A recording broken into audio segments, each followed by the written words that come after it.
Boot ਚੱਟਣ ਵਾਲੇ ਜਿੰਨੇ ਵੀ ਹੈਗੇ ਨੇ ਨਾ, ਇਹਨਾਂ ਦੀ ਕਿਸੇ ਗੱਲ ਦਾ ਕੋਈ ਇਤਬਾਰ ਨਹੀਂ। ਤੁਹਾਨੂੰ ਇਹ ਪਤਾ ਚੱਲ ਜਾਣਾ ਚਾਹੀਦਾ ਹੈਗਾ ਕਿ ਇਹ ਕਿਸ ਕਿਸਮ ਦਾ ਬੂਟ ਚੱਟਣ ਵਾਲਾ ਇੱਕ ਹੋਰ ਆ ਗਿਆ ਮਾਰਕੀਟ ਵਿੱਚ। ਇਹ ਪੰਗੇ ਨਾ ਲਵੋ ਸਿਆਸਤ ਦੇ ਵਿੱਚ। ਇਹਨਾਂ ਨੂੰ ਇੰਨੀ ਸਮਝ ਨਹੀਂ ਗਈ, ਇੰਨੀ ਸ਼ਰਮ ਹਯਾ नहीं आती कि वो जो लोग कहते हैं खांदे ने ते लांदे भी ने, वो ए गल सुन लैन मेरी। ਇਹੋ ਜਿਹੀਆਂ ਗੱਲਾਂ ਕਰਨ ਵਾਲਾ ਫਿਤਨਾ ਤੋਂ ਲਾਜ਼ਮ ਹੀ ਹੈ।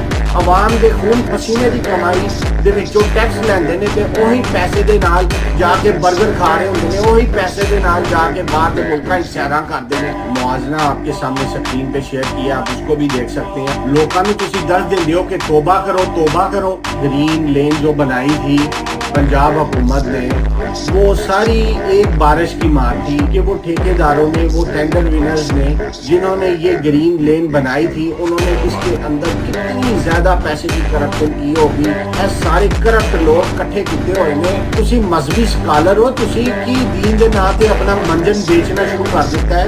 ਤੁਹਾਨੂੰ ਪਤਾ ਨਹੀਂ ਉਹ ਹਮਲਾ ਵੀ ਆਂਦਾ ਕਿ ਨਹੀਂ, ਤੁਹਾਨੂੰ ਪਤਾ ਨਹੀਂ ਪਿੱਛੇ ਕਰਾਈ ਲਾ ਵੀ ਆਂਦਾ ਕਿ ਨਹੀਂ, ਕਿ ਨਾ ਉਹਦੇ ਮਾਜ਼ੀ ਦਾ ਪਤਾ ਹੈ ਤੇ ਨਾ ਉਹਦੇ ਮੁਸਤਕਬਲ ਦਾ, ਕਿ ਤੁਹਾਡੇ ਕੋਲੋਂ ਅਸੀਂ ਫਤਵਾ ਲੈ ਲਈਏ ਕਿ ਇਹ ਫਿਤਨਾ ਹੈ। ਤੁਸੀਂ ਇਹ ਸਿਆਸਤ ਦੇ ਵਿੱਚ ਪੰਗੇ ਨਾ ਲਵੋ। ਤੁਸੀਂ ਸਿਆਸਤ ਦੇ ਵਿੱਚ ਇਸ ਤਰ੍ਹਾਂ ਦੀਆਂ ਗੱਲਾਂ ਬੂਟ ਚੱਟਣ ਤੋਂ ਬਾਅਦ ਆ ਕੇ ਕਰ ਦਿੰਦੇ ਹੋ। ਮਾਜ਼ੀ ਕੌਣ ਨਹੀਂ ਜਾਣਦਾ ਉਹਦਾ, ਮੈਂ ਵੀ ਜਾਣਦਾ ਵਾ, ਸਾਰੇ ਜਾਣਦੇ ਨੇ। ਤੁਹਾਨੂੰ ਕੀ ਪਤਾ ਉਹਨੇ ਕਦੋਂ ਕਿਸ ਟਾਈਮ ਤੋਬਾ ਕੀਤੀ ਸੀ। ਤੇ ਬੂਟ ਚੱਟਣਾ ਛੱਡ ਦਿਓ। ਅਸੀਂ ਚਾਹੁੰਦੇ ਹਾਂ ਆਵਾਮ ਦੇ ਦਿਲਾਂ 'ਚ ਮੁਹੱਬਤ ਪੈਦਾ ਹੋਵੇ ਤੇ ਤੁਸੀਂ ਉਹਨਾਂ ਨੂੰ ਤਿੱਤਰ ਬਿੱਤਰ ਕਰਨ ਦੇ ਚੱਕਰਾਂ 'ਚ ਹੀ ਗਏ ਹੋ ਕਿ ਮੈਂ ਕੀ ਕੰਮ ਕਰਨਾ ਵਾ ਤੇ ਮੇਰੀ ਕੀ ਵੈਲਿਊ ਹੈਗੀ ਹੈ। ਆਪਣੀ ਵੈਲਿਊ ਨੂੰ ਸਮਝੋ ਤੇ ਖੁਦਾਰਾ ਇਹੋ ਜਿਹੀਆਂ ਗੱਲਾਂ ਕਰਨੀਆਂ ਛੱਡ ਦਿਓ।